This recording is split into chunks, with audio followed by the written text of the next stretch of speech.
নমস্কার, কেমন আছেন সবাই? আমি সুমনা সুন্দরবন ভিলেজ লাইফের আরও একটু নতুন পর্বে আপনাদের সবাইকে স্বাগত।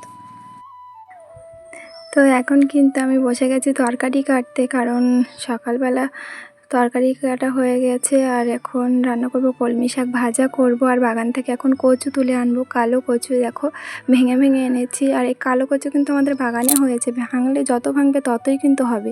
তরকারি কেটে মাছ ধুয়ে সমস্ত কিছু ধুয়ে রেখে চাল ধুয়ে রেখে চান করে নিয়েছি, নিয়ে মাছকে পুজোটা দিয়েছি আমি, প্রসাদটা তুলে এনে তারপরে এখন রান্না বসিয়ে দিয়েছি।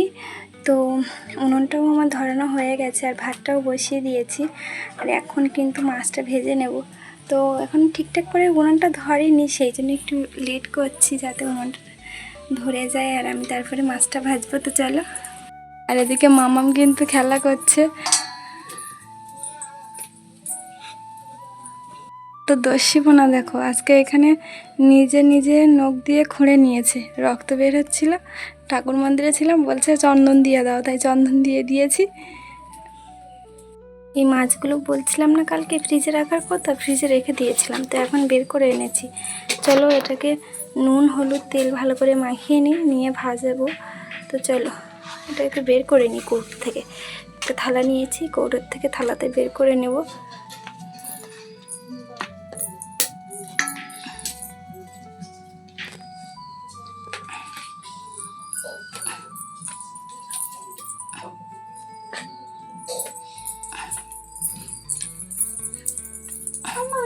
আগে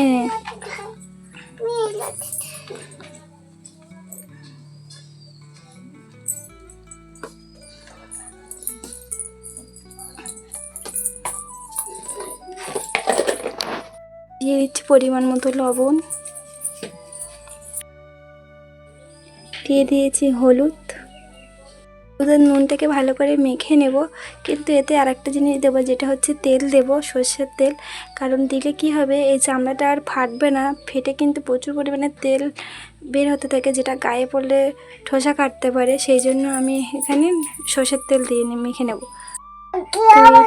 তেল দিয়ে কিন্তু নুন হলুদ তেল দিয়ে ভালো করে মাছগুলো মাখিয়ে নেব, তারপরে কিন্তু ভাজবো। তো চলো মাখিয়ে নিই, তারপর তোমাদেরকে দেখাচ্ছি। মাছটা কিন্তু আমার খুব ভালো করে মাখিয়ে নেওয়া হয়ে গেছে, এভাবেই রেখে দেবো কিছুক্ষণ। এটা কিন্তু গরম হয়ে গেছে, আমি কড়াইতে তেলও দিয়ে দিয়েছি। তেলটা কিন্তু কড়াইয়ের চারি সাইডে ভালো করে লাগিয়ে নেব, যেহেতু মাছ ভাজবো, যেহেতু মাছটা না লেগে যায়, সেই জন্য কিন্তু খুব ভালো করে কড়াইয়ের চারি কানায় লাগিয়ে নিচ্ছি ভালো করে। দেখতেই পাচ্ছ আমার কড়াই দিয়ে কিন্তু ধোঁয়া উঠছে, কতটা গরম হয়েছে বুঝতেই পারছো। তো এবার কিন্তু আমি মাছগুলো দিয়ে দেবো, দিয়ে খুব ভালো করে এপিট ওপিট করে ভেজে নেব।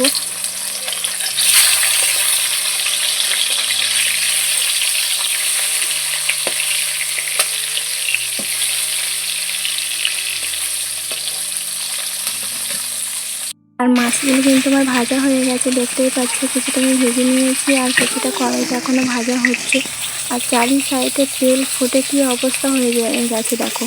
আমি যার জন্য তেল দিয়ে নিয়েছি, তাও কিন্তু ফাটতে শুরু করে দিয়েছে তেলগুলো। আর এখানে কিন্তু আমি কড়াইতে দিয়ে দিয়েছি পেঁয়াজ আর লঙ্কা, দিয়ে ভালো করে ভেজে নিচ্ছি। নিয়ে কিন্তু এবার আমি কড়াইতে দিয়ে দেব কচু। যেটা দিয়ে খুব ভালো করে আমি এখানে কষাই করতে থাকবো। এখানে দিয়ে দিয়েছি হলুদ আর দিয়ে দেব নুন, যে যার পরিমাণ মতো দিয়ে ভালো করে কষানোর পরে আমি এখানে জল দিয়ে দিয়েছি, দিয়ে কিন্তু মাছ দিয়ে দিয়েছি, দিয়ে ফুটে উঠেছে, আমি নামিয়ে নিয়েছি।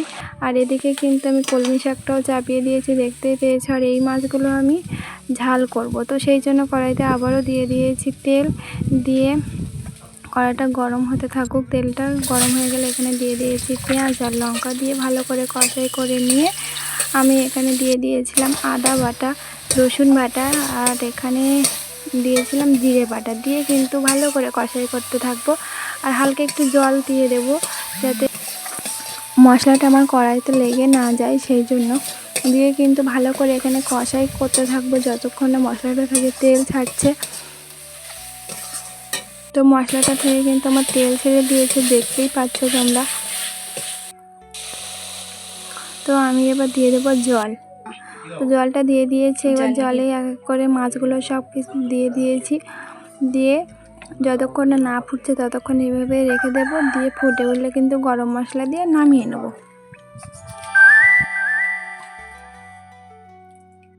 দেখো তরকারিটা আমার কি সুন্দর ফুটে উঠেছে, দেখতেই পাচ্ছ।